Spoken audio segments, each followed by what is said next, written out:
sulit akan antum awali. Ya Allah, apa engkau nggak sayang dengan saya? Saya perlu usaha apa lagi? Kenapa belum diberikan juga? Dan sebagainya. Itu kadang-kadang membuat seseorang kalau sudah kehilangan arah seperti itu sampai meninggalkan agamanya, itu yang paling fatal. Paham ya?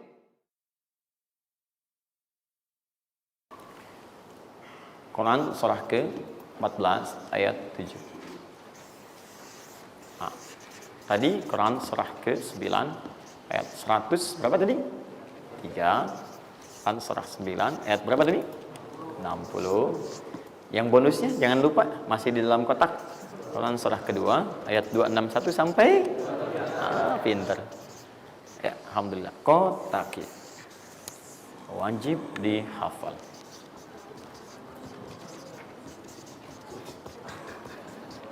Maksud saya di akhir pasti ada yang foto. Saat foto itu kalimat ini harus muncul. Jangan di capture, jangan di crop. Jangan di crop. Fokus. Nah, sekarang rezekinya sudah ada. Bagaimana Anda mendapatkan akselerasi dari peningkatan? Ya, baik sifatnya kuantitasnya ataupun juga nilainya. Terus. Ya, maka rumusnya kalau sudah dapat dari usaha itu, tadi kan usaha kan? Ya, ada usaha yang kedua. Masih ingat teman-teman? Yang punya rezeki siapa? Nah, sekarang Allah tawarkan, saya akan berikan kepada kamu, kata Allah, peningkatan dari usahamu dengan cara yang tidak terlampau susah. Kamu gak perlu kerja ini lagi, itu lagi, dan sebagainya. Tapi kamu tinggal mengimbangi saja. Kamu kerja, kamu amalkan juga yang ini. Apa amalan itu? Syukur. Perhatikan langsung redaksi dari Allah. Saya tidak akan menambah, mengurangi. La in syakartum la'azidannakum. Ingat, la in syakartum, kalau kamu bersyukur kepada saya, la'azidannakum, saya akan tambah bagimu. Jelas ya? Tambah di sini bukan menambah nominal. Ya, karena nominal itu akan tetap. Maksudnya kalau antum 100 miliar aja. Yang ditambahkan itu ada dua. Pertama, penambahan percepatan dan kemudahan dalam mendapatinya. Lebih mudah dari sebelumnya. Yang kedua, penambahan keberkahan di dalamnya. Berkah itu manfaatnya lebih banyak. Yang tadinya 50.000 jadi cepat habis, sekarang tuh banyak manfaatnya. Ya, kepake gitu. Di kalau dulu tuh semua pengen dibeli, dapat 5 juta juga, cuma semua pengen dibeli baju, dibeli gitu kan? Ya ini dibeli, lihat orang beli ini pengen beli itu. Tapi setelah antum kerjakan ini, itu asasnya asas manfaat. Kepake nggak? Manfaat nggak? Kalau manfaat itu saya dapatkan, kalau tidak mungkin hak orang lain yang Allah titipkan lewat saya. Jelas ya? Nah, sekarang lihat. Bagaimana cara bersyukur itu? Cara bersyukur itu ada dua. Ya, saya percepat dan di sini kita berakhir. Saya cuma tinggal punya waktu 2 menit lagi, maka saya percepat kalimat saya. 1. Cara bersyukur itu 1, keluarkan dari harta itu bagian zakatnya kalau sudah memenuhi unsur zakatnya. Keluarkan dari bagian harta yang didapatkan, kalau antum bekerja dapat gaji, dapat macam-macam, masuk nisabnya, muncul haulnya, kaidah pertama keluarkan. Dah, keluarkan. Tidak usah mikir, nggak usah macam-macam. Dah, 2,5% keluarkan. Itu 2,5% itu paling minimal. Kalau mau 5% keluarkan. Ingat rumusnya, kenapa disebut zakat? Di antara makna zakat itu adalah annama, sesuatu yang berkembang, nambah. Ya. Zakat itu ada at-tahara, ya, an-numu, ya, sesuatu yang berkembang. Di dalam bahasa Arab sekarang investasi disebut dengan annama wal istifmar, sesuatu yang diinvestasikan. Jadi ketika Anda zakat sebenarnya bukan mengurangi harta, menginvestasikan harta untuk ditambah. Minimal 10 kali lipat dari sebelumnya. 10 kali lipat. Jadi kalau Anda misalnya keluar zakat, taruhlah misalnya 25 juta, ya, Anda dapatkan. Terus 2,5%-nya diambil dari situ, berapa? 2,25, ya? 2 juta, 2,5. Anda keluarkan tuh. Maka Anda pada hakikatnya sedang melipat gandakan harta Anda 10 kali lipat dari sebelumnya. Jadi Anda akan dapat dari situ 22,5 juta. Bentuknya bisa macam-macam. Ingat, rezeki itu kan bukan hanya uang. Tadi saya katakan. Ya, bisa jadi proyek baru datang nilainya segitu. Bisa jadi apa lagi? Bisa jadi dijaga kesehatan, nggak sakit selama sebulan. Biasanya cek lab ini, itu, dan sebagainya. Ya kan? Kolesterol macam-macam habisnya segitu. Bulan itu nggak ada apa-apa. Terus Anda berkata, alhamdulillah nih sekarang saya kelihatan sehat, gini-gini, hasilnya positif. Padahal Anda itu dihasilkan lewat zakat, lewat macam-macam. Nah, misalnya nggak ada konflik, nggak ada masalah di hari itu. Yang kalau diselesaikan nilainya 22 juta. Masa marah dengan istri macam-macam. Mama kenapa sih, Ma, gini. Papa mau damai. S9 not. Wah, beli S9 Note harga 15 juta ya, tambah lagi 7 juta laptopnya misalnya kan dan sebagainya. Misal, habisnya segitu juga. Jadi dijaga oleh Allah, mendapatkan penambahan bisa berupa langsung nilainya, nominalnya dapat proyek yang lain, atau dijaga untuk mendapatkan yang non materi tadi. Paham? Maka saya katakan pada Anda, kalau sudah ada kewajiban zakat, maka jangan berpikir menunda. Cepat berikan saat itu, maka seketika Allah akan lipat gandakan apa yang Anda telah usahakan itu. Jelas? Jadi yang pertama, kalau sudah ada kewajiban zakat, cepat ambil. Bahkan, nah ini saya mau ambil komitmen. Saya mau ambil komitmen. Siap mengikuti ini? Siap berkomitmen insya Allah? Bahkan Allah langsung meminta kepada yang punya otoritas atau juga teman-teman di sampingnya untuk saling mengingatkan. Bahkan kalau punya otoritas langsung ambil. Saking inginnya Allah harta orang itu tuh terus bertambah. Maka turunlah Quran surah 9 ayat 103.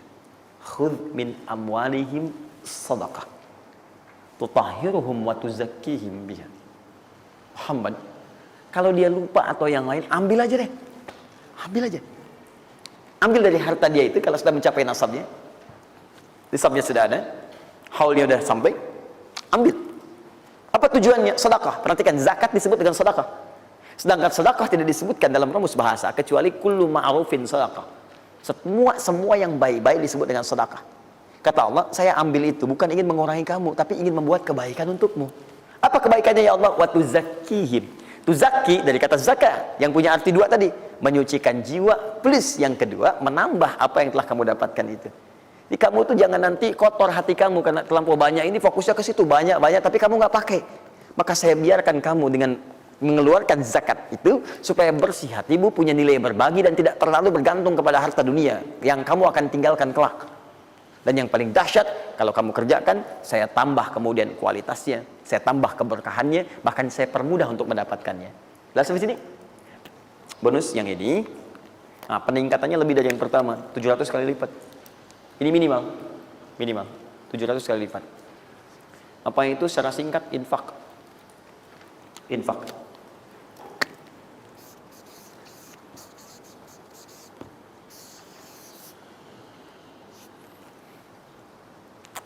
Sudah? Mathalul ladzina yunfiquna amwalahum fi sabilillahi kamathali habban ambatat sab'a sanabil fi kulli sunbulatin mi'atu habba wallahu yudha'ifu liman yasha' wallahu wasi'un 'alim. Sampai ke ayat 263 sampai ke qaulun ma'ruf, ya, dan seterusnya. Lihat sini.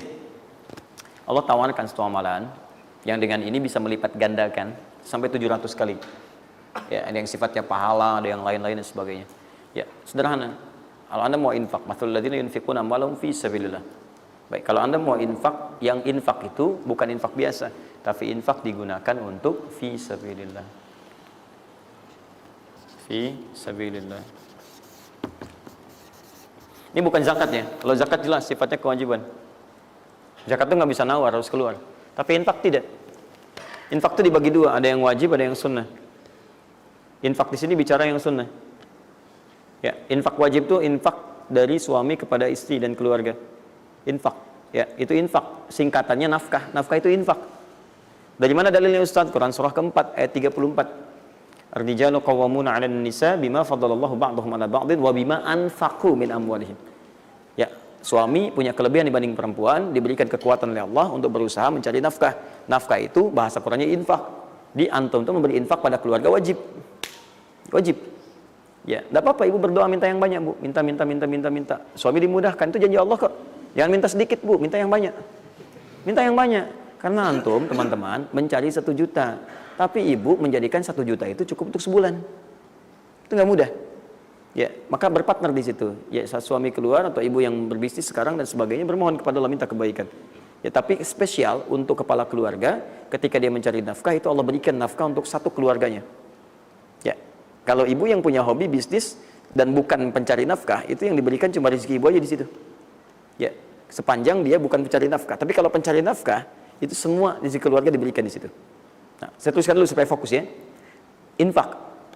Infak ini, kalau Anda mau keluarkan di jalan Allah, maka ada 5 golongan yang utama. 5 golongan.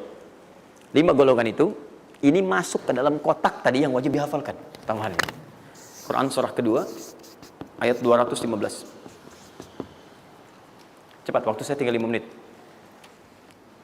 Kalau Anda terlampau lambat, saya tidak akan bisa menyampaikan rumus cepat menghafalkan apa yang telah saya wajibkan. Ya, jadi fokus baik-baik.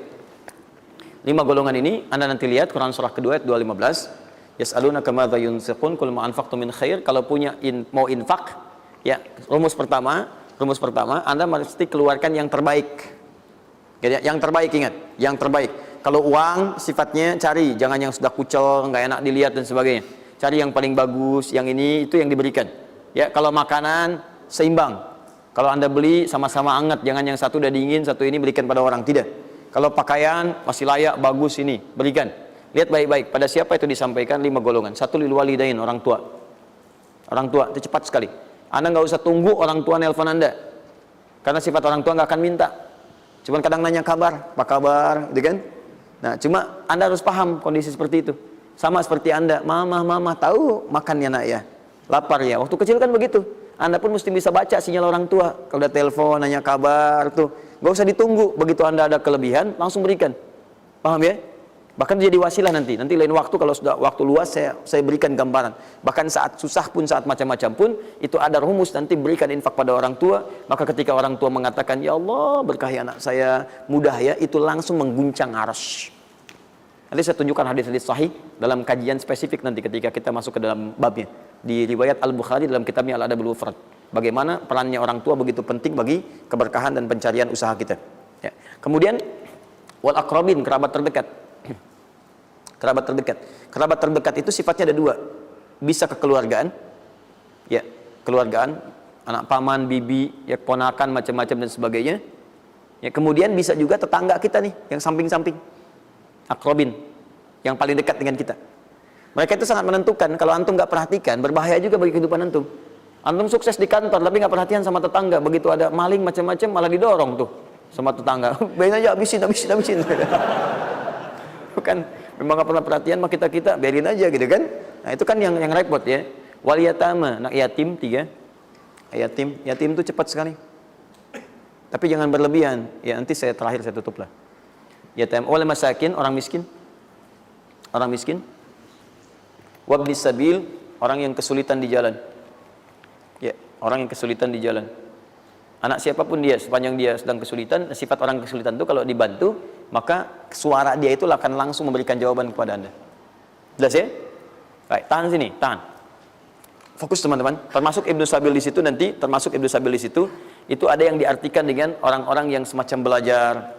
Ya, kalau di luar itu banyak yang kayak ngasih beasiswa ke orang yang belajar, yang sebagainya. Ada yang pengajar, ada yang macam-macam. Itu cepat juga itu. Nah, mempraktekkan kelima itu pakai rumus yang ini yang tadi, yang 261, 263. Lihat ya, lakukan karena Allah, bukan karena yang lain. Paham ya? Dan melakukan karena Allah itu diarahkan untuk mendekatkan diri kepada Allah. Lihat cara infaknya. Misal, antum ingin ngasih misalnya kan? Nih, saya mau ngasih pakaian yang Allah sukai. Kasih baju koko, kasih sarung, ya kan? Misal kalau dia mau sekolah, kasih perlengkapan sekolah, berikan mushaf, berikan mukena, berikan macam-macam ya, untuk misalnya biaya sekolahnya. Kalau bisa bergantung pada antum, sekolahkan ke tempat yang Allah sukai dan sebagainya. Itu cepat sekali investasinya. Dan pahalanya nggak akan berkurang, ngalir terus. Jadi kalau dia baca Quran, antum dapat pahala dan seterusnya. Dan itu sampaikan dengan cara yang bijak. Kalau sudah ngasih, saran saya lupakan. Jangan diungkit-ungkit, lupakan. Makanya bahasa Qurannya qaulun ma'rufun wa maghfiratun khairum min shadaqatin yatba'uha adza. Kata-kata yang baik ya, dan maghfirah, permohonan ampun, maaf. Ya, kalau nggak bisa ngasih, minta maaf, langsung kemudian lupakan. Jangan diungkit-ungkit, jangan macam-macam supaya tidak hilang pahalanya. Begitu sudah itu dilakukan, itu lebih bagus. Bahkan saat antum nggak punya pun berkata baik lebih bagus daripada ngasih tapi seringkali diungkit-ungkit atau dengan kalimat yang tidak menyenangkan. Dikasih gitu kan, aduh mas terima kasih ya sudah dibantu gini-gini. Gak apa-apa, itu kan rezeki cuma titipan dari Allah. Hak ibu juga, hak kita bersama. Ibu kan miskin misalnya. Itu paling gak enak ya. Dah cukup, saya tutup. Ini yang saya mohon maaf ya, mungkin teman-teman yang lain punya kebiasaan. Saya tuh kalau ada ulama atau yang lain baik, saya contohkan dari sana. Tapi kalau nggak ada atau ada pengalaman kita yang baik yang kira-kira tidak menghadirkan perasaan yang berlebihan, saya bagi, mungkin antum bisa ikuti. Nah, saya coba membiasakan yang orang-orang dulu biasakan, guru-guru saya biasakan, dan itu pengaruhnya sangat dahsyat. Kalau antum mau lebih cepat lagi, biasakan begini. menerima pendapatan dari manapun, walaupun bukan gaji atau apapun, cobalah antum keluarkan dari situ, niatkan sebagai sedekah. Saya ulang ya, menerima berapa peser pun dari manapun pendapatan, coba antum keluarkan sebagai sedekah. Misal 2,5%, 5%, keluarkan aja. Bagi siapa. Demi Allah saya katakan, begitu antum kerjakan itu karena Allah, maka Allah akan merawat Anda dan menjadikan dunia kecil bagi Anda. Apapun yang Anda butuhkan, ada kecil sekali. Dan Anda sudah nggak melihat, nggak ada nilainya tuh dunia itu. Ya, jadikan kebiasaan itu. Kalau ada pakaian sudah Anda pakai, datang lagi yang baru, ini yang lama kasih aja, yang layak dipakai dan sebagainya. Seperti itu biasakan. Begitu Anda biasakan, nanti Allah jadikan kecil dunia bagi pandangan Anda. Ada nilainya. Dah. Paham ya? Itu kalau antum mau ikuti silahkan, atau kalau mau bertahan di yang pokok silahkan. Saya sudah katakan, saya tidak akan menambah waktu lagi karena sudah jam 10. Pas 12 menit dari apa yang saya minta. Dan saya tutup dengan kalimat, kalau ingin dimudahkan menghafal ayat-ayat yang disampaikan, maka caranya cuma dua. Satu, yakinkan antum bisa menghafalkannya. Yakin, jangan ragu. Bisa. Yang kedua, anggap mudah. Pokoknya kalau sedang ada merasa susah, mudah. Bisa insya Allah. Ya, siap? Ya, mudah atau susah? Yakin? Berapa ayat tadi? Sedikit. Itu banyak tuh jadi susah. Saya ulang, jangan pulang. Mudah atau susah? Yakin? Nah, berapa ayat? Oh, luar biasa. Alhamdulillah. Baik teman-teman, saya kira cukup hari ini. Ini kita pembuka. Jangan khawatir, sekali lagi Anda yang tertinggal sudah saya siapkan. Ini ada 3 lembar. Insya Allah jadi panduan kita, bahkan jadi buku insya Allah. Ya. Kapan diberikan ini? Luar biasa. Baik ya. Subhanakallahumma bihamdika asyhadu an la ilaha illa anta astaghfiruka wa atubu ilaik. Wa akhiru da'wana alhamdulillahirabbil alamin. Wal 'afu minkum. Pintu masjid ini hanya ada 3. 1, 2, 3. Dan pekan depan pintu itu hanya dibuka dengan ayat-ayat Quran. Assalamualaikum warahmatullahi wabarakatuh.